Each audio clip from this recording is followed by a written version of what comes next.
Back to આ new blog. કેમ છો તમે બધા? આશા કરું છું તમે બધા સ્વસ્થ હશો, તંદુરસ્ત હશો, મોજમાં હશો, લાઈફ એન્જોય કરી રહ્યા છો. તો જય શ્રી રામ, જય માતાજી. ભગવાનના નામની સાથે શરૂ કરીએ આજનો નવો બ્લોગ. લાગી ગયા છે 9. આજે બપોર સુધી ઓફિસે નથી જવાનું, કેમ કે જવાનું છે ગર્ભ સંસ્કારમાં, એટલે કે શ્રીમંત વિધિમાં. તો ચાલો પહેલાં બ્રેકફાસ્ટ લેવાનો ટાઈમ થઈ ગયો છે, તો બ્રેકફાસ્ટ લઈ લઈએ, પછી મળું છું પાછું બહુ જલ્દીથી. તો જોડાય થઈ ગયા છે રેડી, બ્રેકફાસ્ટ મૂકી દીધું છે. મેડમજી જય સિયારામ. જય માતાજી. સીતારામ. ચાલો મેડમ બધાને સીતારામ કીધા છે, તો કોમેન્ટમાં જરા સીતારામ લખી દો. અને બ્રેકફાસ્ટ લઈને પછી નીકળી રહ્યા છીએ આપણે શ્રીમંત વિધિમાં જવા તરફ. ફર્સ્ટ ક્લાસ બ્રેકફાસ્ટ લઈ લીધું છે અને હવે ટાઈમ થઈ ગયો છે શ્રીમંત વિધિ તરફ જવાનું. મેડમ આતુરતાથી રાહ જોઈ રહ્યા છે. કમ્પ્લીટ કોટ સેટ તો નથી પહેર્યો આજે, કુર્તી સેટ પહેરેલો છે, કુર્તી પ્લાઝો. First class. ચાલો તો નીકળીએ મેડમ. ચાલો નીકળીએ ડેસ્ટિનેશન તરફ. ડેસ્ટિનેશન પર ડેસ્ટિનેશન છે કતારગામ પટેલ સમાજની વાડી, પટેલ સમાજ ભવન. તો બહુ જોરદાર છે ને બહુ મોટી વાડી બનાવેલી છે.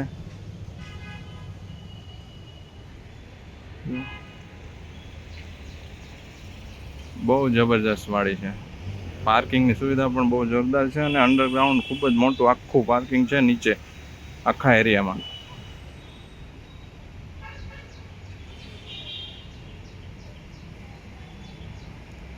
ચાલો તો જઈએ હવે અંદર એન્ટ્રી લઈએ.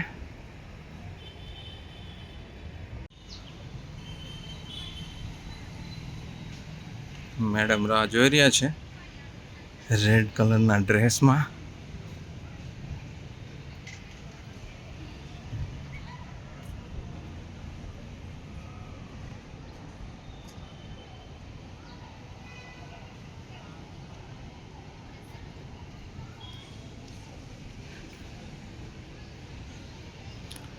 આપણે જવાનું છે 3rd ફ્લોર પર.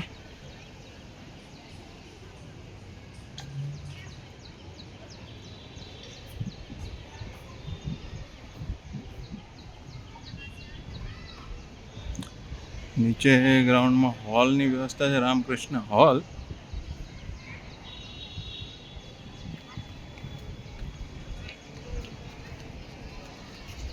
ચલો મેડમ.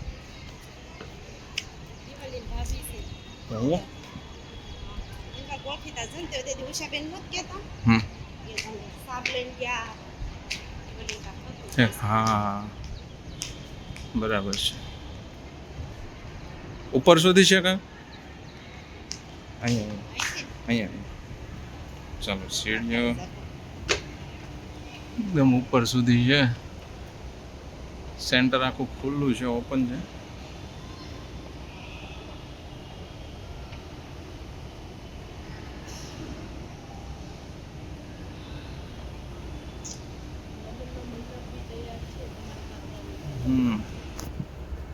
ચાલો તો પહોંચી ગયા છીએ ડેસ્ટિનેશન તરફ. યસ, અહીંયા મેરેજ ફંક્શન પણ થઈ શકે છે. માયરા રેડી જ છે. શું કે મેડમ? ના થઈ ગયા છે ને તમારી જોડે, હવે નહીં કરવા. ગોધાણી હોલ બધા અહીંયા દાતાશ્રીઓ છે. જુઓ નીચે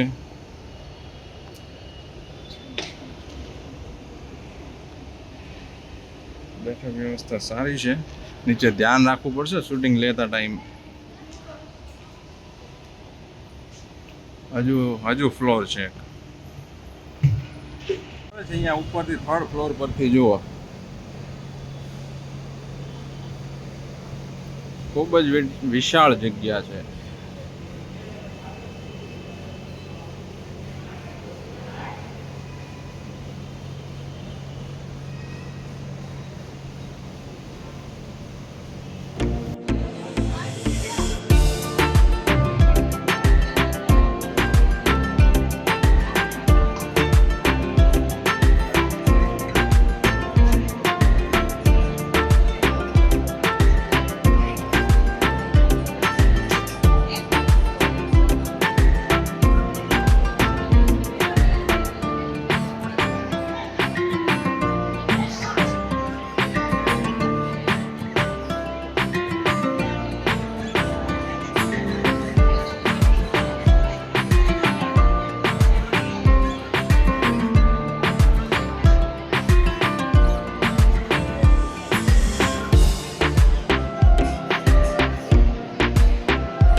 પતી ગઈ છે અને ટાઈમ થઈ ગયો છે ઘર તરફ જવાનો.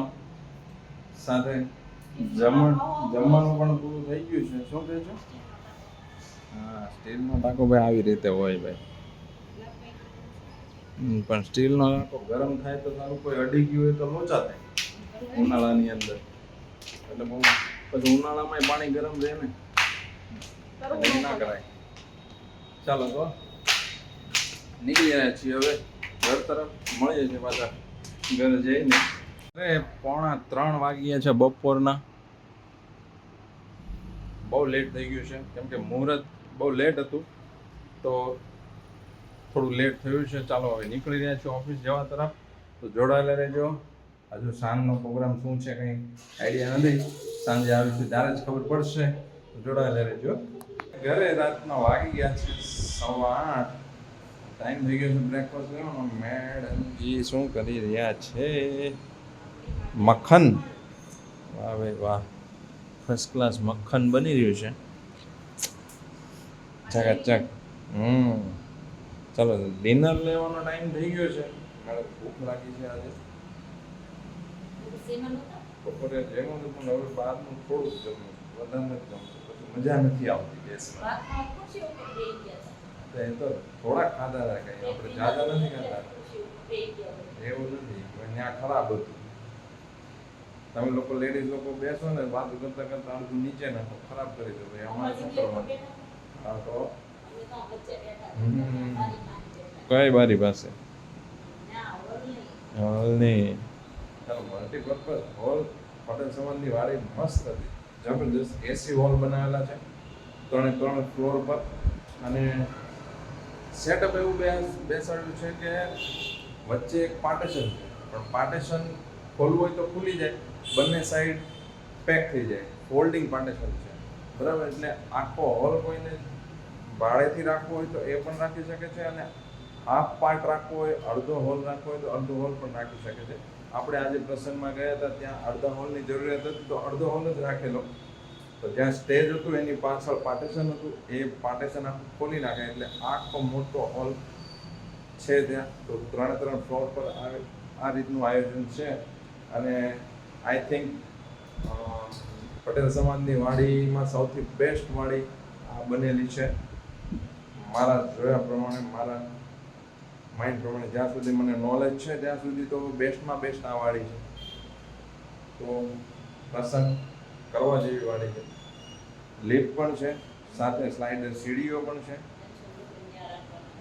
અચ્છા, હા જનસુભાઈ, તમારા મેરેજ ત્યાં કરવાના છે આપણે? હજુ તો બહુ વાર છે હે ને? ત્યાં બહુ દૂર પડી જાય ને, આપણે અહીંયાથી વરાછાથી કતારગામ દૂર પડી જાય. કયો? આંબા તલાવડી. હા, આંબા તલાવડી પાસે છે, તો થોડું દૂર પડી જાય. એટલે અંશુભાઈના મેરેજ ત્યાં નયા થઈ શકે. અંશુભાઈના મેરેજ કરવાના છે. શું મેડમજી, અંશુભાઈના મેરેજ કરવાના છે આપણે રિસોર્ટમાં. બોલો જો, એક ડીશ નથી મુકાતી ભાઈ સાહેબથી.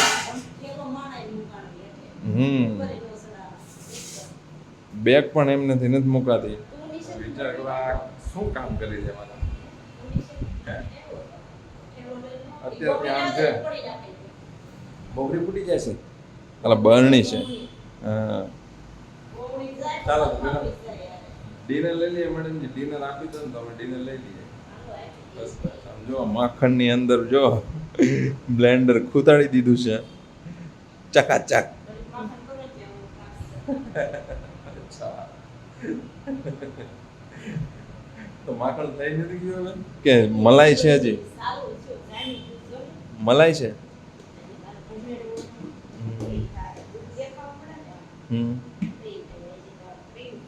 ક્રીમ છે, ક્રીમ રોલ છે ને. જો જો જો, અરે અરે ખાતી જાય છે માખણ. બહેનું નથી, ક્રીમ છે ત્યાં. ચાલો ને આપી દો ને, ઊભા થાવ ને. ચાલો હવે ડિનર લઈ લઈએ પહેલા ફર્સ્ટ ક્લાસ. પછી તો હવે ફોન આવે એના ઉપર આધાર હોય જવાનું છે કે નથી જવાનું. બરાબર છે. ચાલો, ભૂખ લાગેલી છે. ડિનર લીધા પછી આપણે એક કામ હતું તો કામ પતાવવા માટે નીકળી ગયા હતા. થોડી એવી પ્રોબ્લેમ થઈ ગઈ હતી. થોડી એવી પ્રોબ્લેમ છે, એનું રિઝોલ્યુશન લેવા માટે આપણે પ્રોસેસ કરી છે. જો એ પ્રોસેસ થઈ જાય સક્સેસફુલી તો બહુ ઇન્ફોર્મેટિવ વિડીયો બનાવીશું તમારા લોકો માટે, જેથી કરીને તમારે લોકોને એ પ્રોબ્લેમ ફેસ ન કરવી પડે અને પ્રોબ્લેમ થાય તો એનું રિઝોલ્યુશન કેવી રીતે મળે એ જાણી શકો તમે પણ બીજે ક્યાંય ટાઈમ વેસ્ટ કર્યા વગર. તો જોઈએ છે હવે એનું રિઝોલ્યુશન ક્યારે મળે છે, કેટલા દિવસે મળે છે અને કઈ રીતે મળે છે. જે પણ હશે તમારી સાથે શેર કરીશું. બરાબર, તો આજનો વિડીયો જો પસંદ આવ્યો હોય ને તો લાઈક, કમેન્ટ, શેર અને ચેનલને સબસ્ક્રાઈબ કરવાનું બિલકુલ ના ભૂલશો. તો આજના માટે છે બસ આટલું જ. મળીએ છીએ આવતીકાલે ફરી પાછા એક નવા બ્લોગ સાથે. ત્યાં સુધી હસતા રહો, મુસ્કરાતા રહો, ખુશ રહો, લાઈફ એન્જોય કરતા રહો અને વરસાદ વરસી રહ્યો છે તો વરસાદની મજા પણ માણતા રહો. તો જય શ્રી રામ, જય માતાજી, જય હિન્દ, જય ભારત, બાય બાય.